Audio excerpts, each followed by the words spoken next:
Colin Russo continuing on here with ESPN West Palm, joined now by Tre Carroll of FAU Men's Basketball. Tre, I appreciate you joining us. How you doing today? I'm doing good. How are you? Good. How is the next level of FAU Media Days? How's that treated you so far?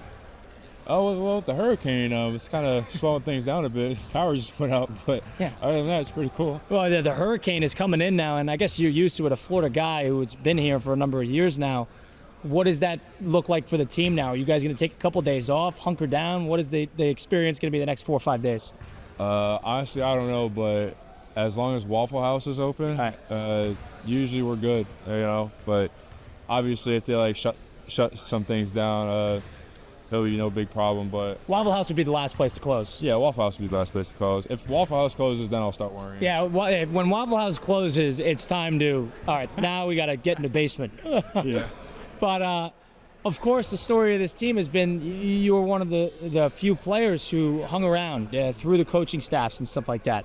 What was John Jacobs' head coach? What was that sort of sell for you that you didn't necessarily need to go anywhere? You knew that this is the place for you. What was that process like when in the transition from Coach May to Coach Jacobs? Well, first off, when I got the news Coach May was leaving, thoughts started spiraling everywhere because I didn't know what I was going to do. Yeah. I didn't know what was going to happen to my scholarship. I was very concerned about what the future held for me. I was very anxious. So I went back home, talked over with my family, decided that I was going to have 2 meetings with Coach Jacobs, one with the one-on-one, and then another one with him, me, and my parents. And obviously the decision was, I love being in Boca. I love the fans here. I'm very familiar with the environment. The environment reminds me a lot of home where I'm from, which is Port Charlotte, Florida. And Coach Jacobs has the unbelievable record, national championship, winning records at Gonzaga and Baylor, coached overseas. So I think just leaving, and he wanted me to stay, which I'm very thankful about. And just knowing that there is a coach that has achieved all of this, and me leaving that, I think that would have been a bad choice. And I prayed over it, and God told me it was the right thing to stay here.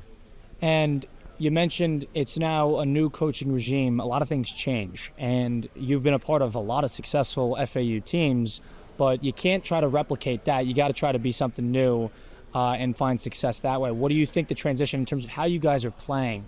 Different team, different guys. How is FAU going to look this year in terms of play style? How is that going to differ from years past? Well, I think we're going to score a lot. I think we're going to get a lot of points on the board.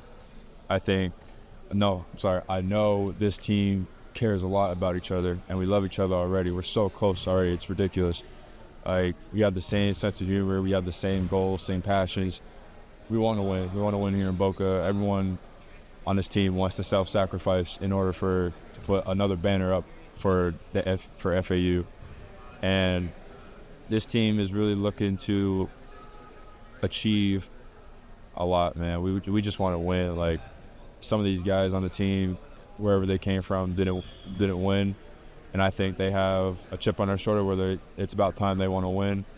They know this is the place to do it, and I believe Coach Jacobs and his staff have been putting so much confidence into this team. They give us so much confidence. It's unbelievable. I've never been part of a coaching staff where they put all of their effort to bring confidence into all their players. And this is a very family environment team.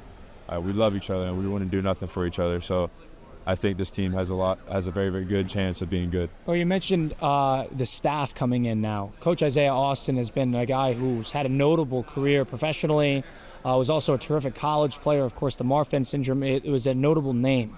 How has he been in terms of acclimating with the guys, but also this is somebody who is freshly off a professional career in terms of basketball. He's still got it in a lot of ways. What has that been like in terms of not only is this guy fresh off continuing to play high-level basketball, he's still ready for it, but how has he translated that to you guys? Well, first of all, I think Coach Isaiah is one of the most passionate guys I've ever met. He's, like you said, the game was taken away from him when he was at his peak, you know what I'm saying? He was going to be a top 10 draft pick in the NBA. And he's so unbelievably passionate, and he just wants what's best for us. He wants all of us to win, and he doesn't care how it's going to happen. He wants us all to work hard, go all out 110% every day, give it our best, because he doesn't want what happened to him to happen to any of us. He doesn't want us to leave ourselves short, because it can be taken away at any given point. So I think just having him here every day, just giving us a boost of confidence and letting us know that, hey, don't take this for granted, because it can be taken at any day of the week. That just makes us want to go eat harder for each other each and every day. Still, he was a feisty player too. I'm sure he showed that if he's ever playing with you guys and making his presence felt, huh? Oh yeah, he's what we call the enforcer, man. He's, when I say passionate, he's very passionate. Yeah. When we're not doing what we need to do in practice, he blows his whistle and he gets on us, like, for real. And honestly, if you don't have a coach like that, what are we doing?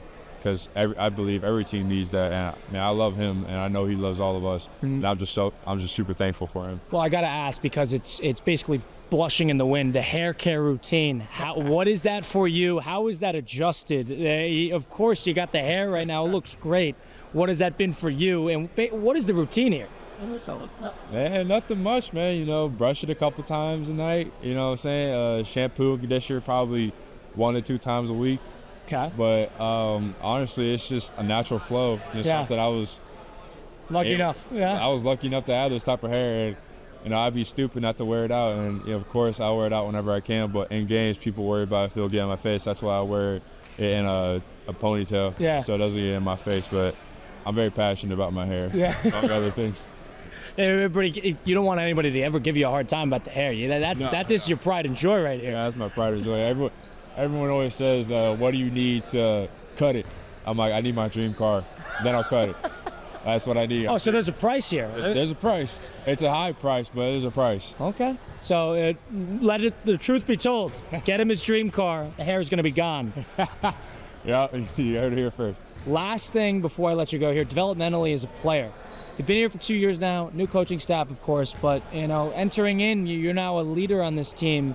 You got to be a vocal presence, but also developmentally, what's going to be the key for you to take you the next step? What did the offseason look like for you? What would you really work on? And what are your expectations for yourself coming into the year?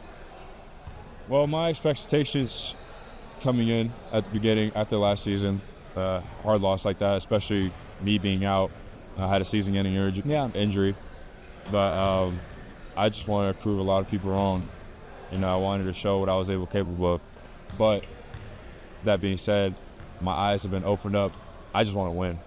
I want to win with this team. I want to win with this coaching staff. I don't care what role I have. I don't care where they put me at. I just want to help the team win wherever I can. If that's being the energy guy, being the motor guy, doing the dirty work, I'll do it.